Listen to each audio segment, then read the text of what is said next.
What was the longest battle in human history? To answer this, we have to go back to 1916, as fighting rages on the Western Front of the First World War.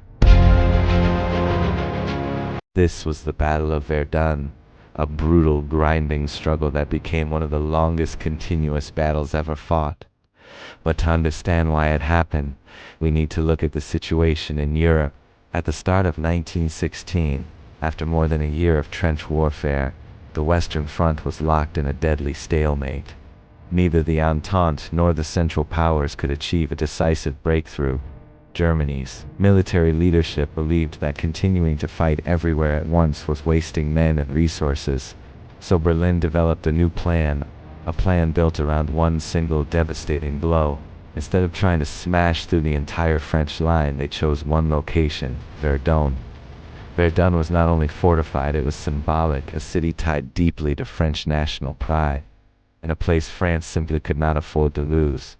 German commanders believed that by attacking Verdun, the French would pour massive numbers of troops into the battle.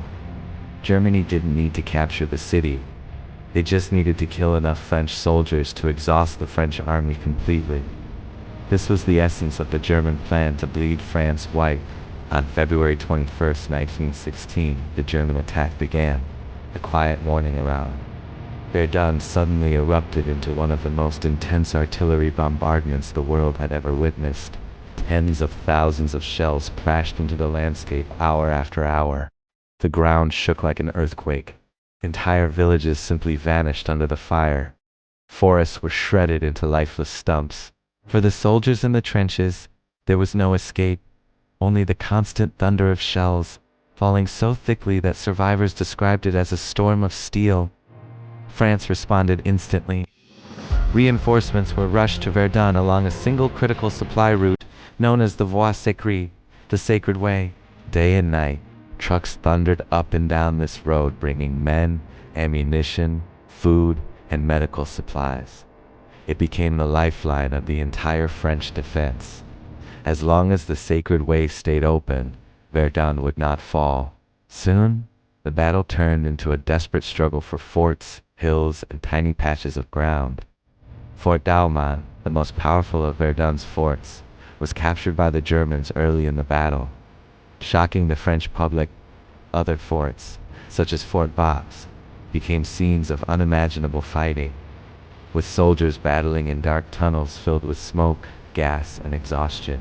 Day after day, week after week, the fighting raged on. Verdun became a symbol of suffering and endurance. Soldiers fought in trenches drowned in mud, surrounded by shattered trees and endless craters. The air was thick with poison gas, smoke, and the relentless roar of artillery. Fortifications were built, destroyed, rebuilt, and destroyed again. Unlike most battles, Verdun didn't pause. It didn't slow down.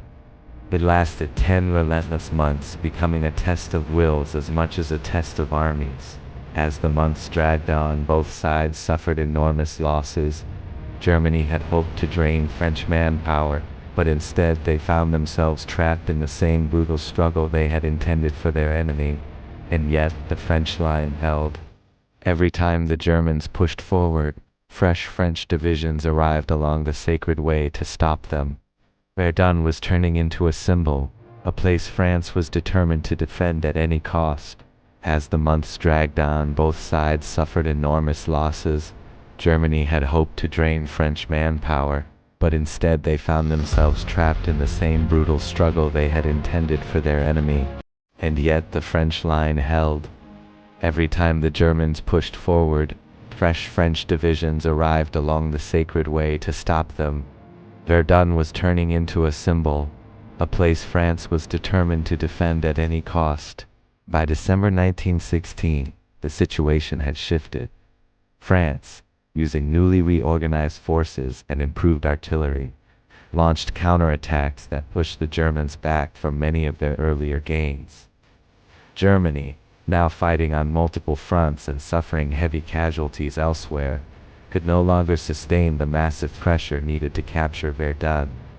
After 302 days of constant fighting, the battle finally came to an end. The human cost was staggering. Around 700,000 casualties, dead, wounded, or missing, were recorded on both sides, all for a battlefield only a few kilometers wide. Parts of the land around Verdun remain uninhabitable even today, a silent reminder of the destruction. Verdun stands as a symbol of endurance, sacrifice, and the horrific scale of industrial warfare, the longest and one of the most grueling battles in all of human history.